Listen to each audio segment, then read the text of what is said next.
Jonesy's JukeBox on KLOS. That was Queen, Doing All Right. And sitting next to me is the bloke who played all the guitar on it. You know what's great about that album? I know it's stuck in my head. No synthesizers. Yeah. It came about because people said, "Oh, it's very good. It's good arrangements and stuff," but it's all done by synthesizers. And we thought, no, we better just tell people we don't do synthesizers, because in those days we didn't. Yeah. It was just guitars and voices, very raw and raw materials or whatever. Yeah. Did that take long? Was that your first record? Did you have another band before that? I don't know. Yeah, I was in bands at school. I was in a band called 1984, which in those days was way ahead. 1984 was the title of a futuristic science fiction novel. Mm-hmm. And 1984 seems like impossibly in the distance in those days. It's way, way in the past now. But I was in a band called 1984, and then a band called Smile with Roger, who became, that's how I met Roger. I advertised on a college notice board, and Roger answered the advert. I said, I want a drummer who can do everything that Ginger Baker and Mitch Mitchell can do, and Keith Moon. And he answered and said, yeah, I can do that. And he, not bad looking bloke as well. He's very good, yeah. He's very attractive to women, apparently. Oh, man. It's Brian May if you're just tuning in. From and Queen. I get to sit with Steve Jones. The best was when you saw me in the parking lot. I had no idea who you were. You thought I was and then you suddenly thought I was they told me. a guy who's like showing you where to go. Yeah. Which I was. That was hilarious. I'm also half asleep because I'm jet lagged a million ways and don't know where I am. But yeah, I'm thrilled to be sitting here with you. We were just talking about early days of you making Nevermind the Bollocks and us making News of the World in the same studio, Wessex in North London. Yeah. And you made an album which changed the world, and I think we did as well. And here we both are. I'm thrilled. I'm really happy that we get the chance to sit here and talk. So you had no idea you were going to come on Jonesy's JukeBox, the guitarist of the Sex Pistols show? The truth is, I don't know what the hell I'm doing. I just go where they point me and stuff like this. Yeah. We booked 2 days promotion, and I saw Jonesy, and I didn't know it was you. No. Yeah. So this is a genuine surprise. Nice surprise. A very, very nice surprise. I'm flattered. I'm flattered you're surprised and nicely surprised. I'm thrilled. Absolutely. We can talk about Sex Pistols all the time. I don't care. We don't need to talk about my book. I'll tell you what I do want to know, though, is there's one song on there. Is it Sheer Heart Attack? That sounds very punk influenced. This is Roger's track, and he was. Yeah, Roger was the one guy in the band who was aware of what's going on around him, very aware, very aware of fashions and sort of trends in music and stuff. But he had that track for quite a while, the Sheer Heart Attack track he'd had in his head, and he went, I want this on the album because, things are going the punk way and everything, and I want this is my punk track or whatever. And you thought, well, what is this nonsense? I thought, what is this racket? Yeah. Yeah, well, Roger and me are famously never in agreement about anything, and I was not in that frame at all, because in my mind I think we were punks anyway from the beginning. Yeah. In my strange deranged brain. But Roger was, and still is, he's the guy who's aware of trends. He was aware of David Bowie long before any of us knew who he was, and he went to a David Bowie show, and I remember him saying, he was amazing, he got the audience all with him, and then they carried him off on their shoulders and everything. And I went, oh, really? And he was that was the Man Who Sold the World album. Yeah. And Roger, when he had long hair? Or did he have the and spiky? women's dresses, Yeah. Yeah, which was kind of unusual in those days. It wasn't my cup of tea, to be honest with you. Only when he got, Yeah, I didn't get it Ziggy until Roger Stardust. kind of put it in front of me, and then I thought, oh, yeah, actually, this... And of course, they had Mick Ronson, who was a really, really fine My player. man, yeah. Yeah, what a lovely player he was. And of course, they were around Trident Studios where we were recording most of the time, so I used to bump into Mick Ronson late at night over cups of coffee and... Sweet sort of guy. chew the fantastic guy, and what a lovely, beautiful player. And a great arranger. He was Really good, yeah. He did all those string arrangements for Starman and Ziggy Stardust. Transformer, Lou Reed. Yeah. Transformer. Yeah, he's a great guy. Sad loss. He played with us at our Freddie tribute concert. Yeah. Along with David. Yeah. We did Heroes. All long gone. I can't believe I'm saying that. They're all bloody long gone. A lot of people, that's the one thing I realise when you get older, how many people die if you stick around. I remember seeing an interview with some 80-year-old guy years and years ago, and then somebody said, what is it like to be 80? He said, it's kind of good to be alive, but most of your friends have gone. Yeah.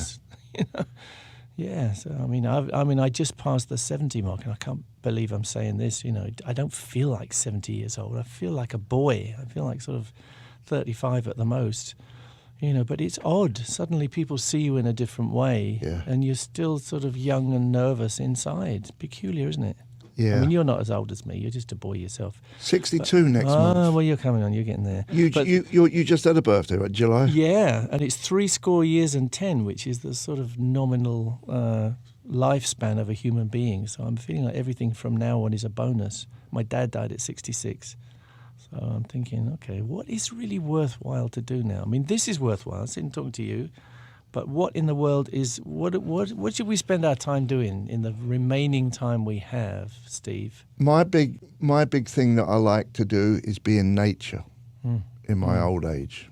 I like to be around nature. Great. And helping others, I suppose. Yeah, that's good. Yeah, that's good. Yeah, to sort of understand your place in the universe. I like that too. That's why I think eclipses really engage me so much, because in that moment of totality, you have to do one. In that moment where the sun is eclipsed, like it was 2 minutes, 40 seconds this time, you're looking from this rock that we live on, called planet Earth, into the center of the solar system, and you can see the sun's family of planets. It's the only time you can ever do that. And you suddenly get this feeling of, okay, I understand where I am in this solar system, in this tiny little family called the solar system, which is a tiny speck in the local galaxy, the Milky Way galaxy, which is in turn a tiny speck in the universe. And I think it's good to have that feeling and understand how small we are and wonder why we think we're so important.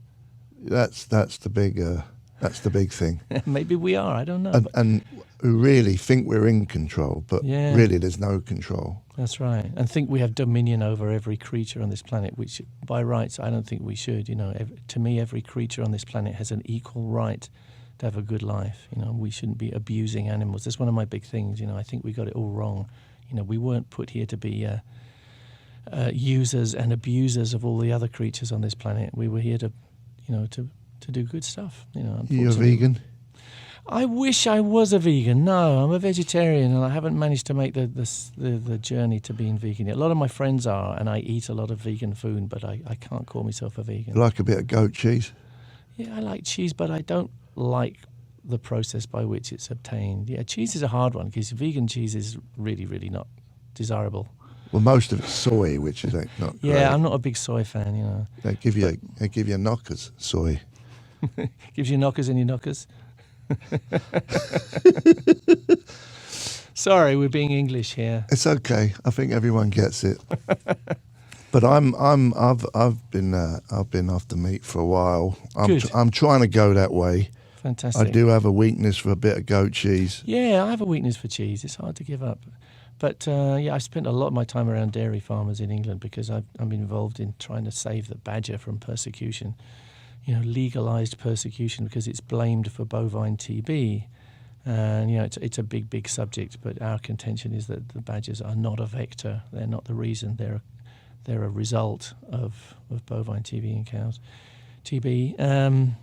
What do you mean, badgers are giving cows some diseases? This is the legend. Yeah, this is why they're being persecuted and they're being culled by the government.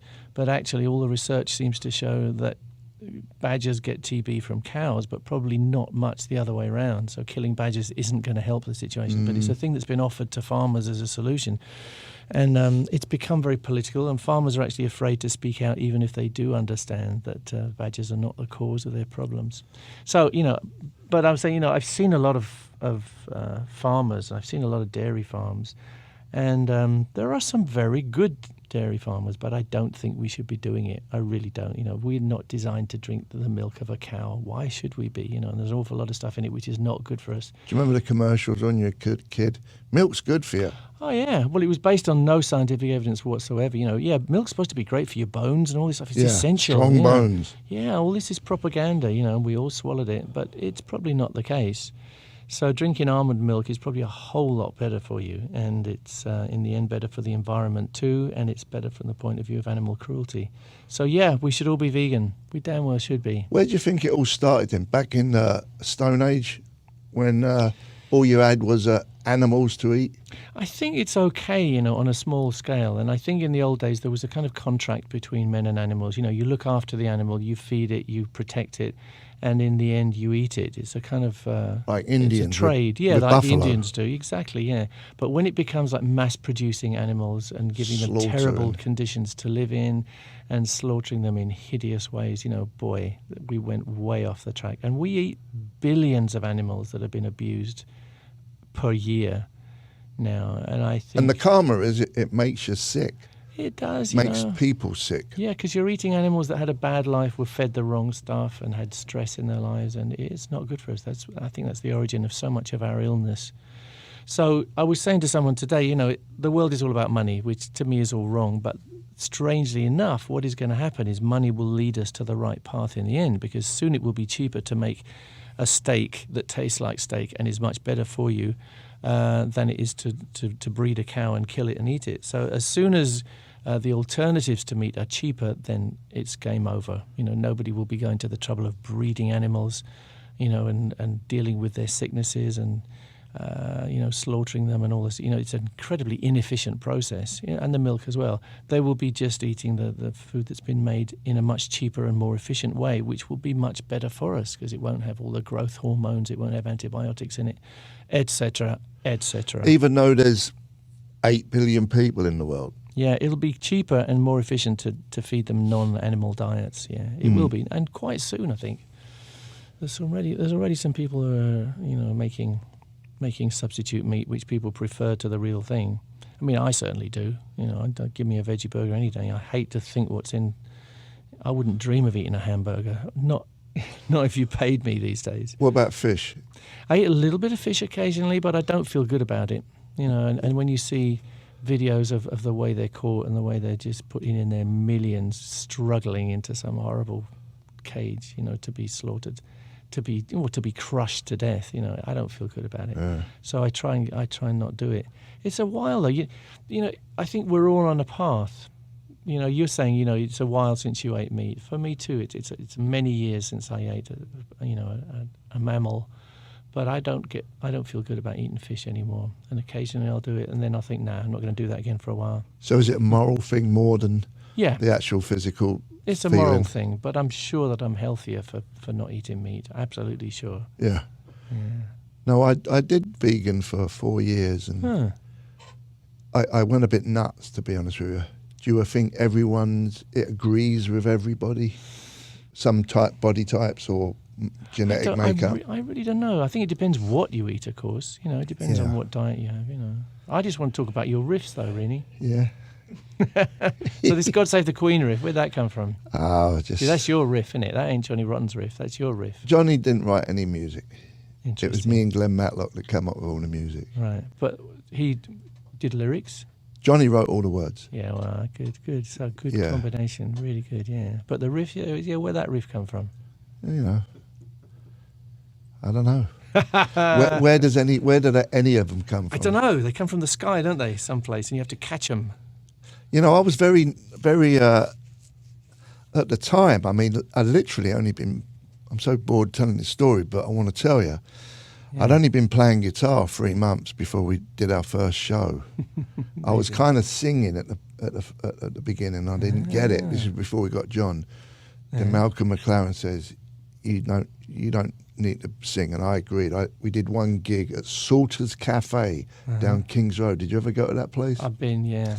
And it was horrible. I couldn't stand it. I threw up, and I was just not the front guy, and realised that. And then we got rid of the guitar player that we have. I got slung onto guitar, and we auditioned for a singer, and that's where John came about. John Lydon turned up. Yeah. The young, charming John Lydon. Yeah, and so we started rehearsing for about 3 months, and then our first gig was at St Martin's College. And then by the time we did our first gig, it was about 6 months, 9 months before we actually went in and started doing recording. Yeah, with Chris Thomas. But it wasn't with Chris in the beginning, was it? Didn't he take over the album? Because somebody else did. We had the sound guy. He was attempting to do the record, but he was off his head. It went to his head. He was smoking so much weed, and it was just like, he's like, do it one more time, the track, Anarchy, And we must have done it 100 times. We had it in the second take, but this guy, so we this ain't working. We don't need to get rid of you. and that's when we got Chris Chris Thomas. Thomas, who was great. I mean, Chris Thomas is what you needed, wasn't he? He was the best. He's great. For me, I didn't have much experience, but he had such a great vibe, and I was willing to do. And he spent a lot of time with guitars, putting little overdubs here, Really? little always doubling. He also had the vision to see that you were important. You know, that you had music that needed to be heard. There's a lot of. I mean, EMI would drop in you, isn't that right? It's due to pressure from advertisers or something. There's all that going on, wasn't there? Well, the story I heard that you guys were meant to go on the Today Show. You cancelled. That's the story I heard. I don't know if it's true, Who but knows? it's a good story. It's a good story, so we keep telling it. Yeah. And you guys went on and caused a huge storm because Johnny Rotten was horrendously and brilliantly rude to the interviewer. What was his name? We've all forgotten. Bill Grundy. Was he? Yeah, who was a... I was the one who actually swore there. Were you really? Well, the most of it, the bulk of it. He was being an arse, wasn't he, really? Yeah. He asked for it. He deserved it. You get it? Totally. Yeah. He asked I've for seen it. the clip. Kaboom. Yeah. Yeah, he was not a good guy. But you built your own guitar, right? I did with my dad, yeah. And is it the same guitar you use now, or you built a couple of them? It's the same one. And you I never just wanted built to the one. sell them? No, it's the only one. No, we just built the one. No, I couldn't sell it. It's part of me. No, I mean manufacture. Oh, yeah, no, we do make them. Yeah, Okay. we make them to sell now. Brian May Guitars, yeah. It took a long time. I had a deal with an American company, and I'm ashamed to say I've forgotten the name of it. It's Guild Guitars. And they were made on the East Coast for a while, sort of copies of my guitar. But we slightly fell out over a long period because they started doing modifications which I hadn't seen and didn't like. But they're great, they're a good company. But then I had them made by Burns in England, English guitar company. Yeah, the old 60s. Yeah. Everyone had Burns in the 60s, right? Yeah, and then I discovered they were getting them made in China, and I thought, well, I could get them made in China. Why don't I just do this? Yeah. So I started this little company along with Barry, who used to run the Bass Centre in London, and we started this little company called Brian May Guitars, and now we make them. I mean, we're not Gibson or Fender, but we sell a few thousand here and there. What's the company to kids. It's called Brian May Guitars. Yeah. Yeah. And I'm very proud of them because they're not too expensive and they're something that a kid can pick up and get a noise out of, the same as I wanted. And I couldn't afford them when I was a kid. But it's a decent guitar. It's got a good trim. It's got a good fingerboard. And it's got my switching arrangement, which I invented along with my dad. Yeah. So, yeah, we sell them. And what wood is your one made out of? My one is made out of mahogany neck, which is a piece of a 100-year-old fireplace at the time, so it'll soon be 200 years old. And the body is a bit of a table, bits of blockboard and stuff. It's all bits and pieces that were lying around in my dad's workshop. Yeah. So it's a totally homemade guitar. That's amazing. It still works. Do you have a bunch of other guitars? I have a lot now, yeah. I have some copies. But, most nights we play a 2.5-hour show or whatever, and 90% of that time I'm playing that guitar. Same one? Same one. Wow. Yeah. It's pretty cool. Yeah, it's a good thing. It's like a part of me. It is. It's an extension of my arm. Yeah. The baby's arm. Yeah. And I remember when I first came to the States, my friend John Tiven, who was a writer for Rolling Stone in those days, he's a producer now. He's an Emmy-winning, award-winning blues producer, but he said, don't bring that guitar to the States. Don't do it. He said, it'll get stolen. I said, I can't come without it. Yeah. How can I do that? Yeah. So it's been with me all those years, all those times around the world. It's the same guitar. I noticed that I looked at your Instagram that a few people like having pictures taken with it. Yeah, the guitar's more famous than me to most people, to guitar geeks. So listen, tonight you got a book signing. I have indeed, at what I call Duck Soup, but it's actually called Book Soup, Yeah. apparently. Yeah. I've been there before. It's a brilliant shop. It's a brilliant bookstore. So I'll be sitting there signing for my sins, and meeting people, shaking hands. Queen in 3D. Queen in 3D, which is the book which we're sitting in front of here. I wish it was TV because I could show you what it is, but this is a book which has 3D pictures in it, and it has a 3D viewer to go with it. And it's the viewer which I didn't invent 3D, but I invented this particular viewer. It's a 19th century stereoscope. That's what it is. You've seen it work? I mean, yeah, we've been playing with it. Yeah. I just took a picture of Steve, which he hasn't seen yet in 3D, and I did it in about, how long did it take me to do that? 2 seconds. 2 seconds. And he's going to see this picture for the first time right now. I hope, if it's still in there. Wait a minute. Where is it? Oh, you lost it. Yeah, see, I turned the phone off before I saved it. Wait a minute. Oh, do you know what? I'm going to do it again. You know what? That's the good thing. I'm right here. We can take it Let's again. do this live on the radio. I'm going to take a 3D picture of Steve Jones, and he's going to look very relaxed and he looks kind of hard though. One. Oh no! Oh dear. Oh, that's all right. It took a long time for some reason. Is it okay? broken? There's the two pictures of you which are sort of superimposed on each other. I press this button here, and there we have the two pictures side by side. And I can put it in this Owl VR kit, come stereoscope, and you can see yourself in 3D. It's bloody good, actually. It's very good. Have a look at that. It's bleeding good. Good. That's high praise. So now what happens to it? Now you can save it to your camera roll like this. Say. So is this something you came up with? You invented this? I invented this stereoscope. A friend of mine invented this camera, this 3D camera app, which you can use with it, and that's all you need. You just need the Owl with the magnetic back here. It's called an Owl VR kit. We'll be selling them tonight at the signing. 6 o'clock. 6 o'clock at Duck Soup. At Duck Soup. No, it's Book Soup. You'd already said it. On Sunset Boulevard. Yeah. Let's play some music and we'll come Hollywood. back and pick your brain a little bit longer. What we got? Keep Yourself Alive. Keep Yourself Alive from the first album. Take it away.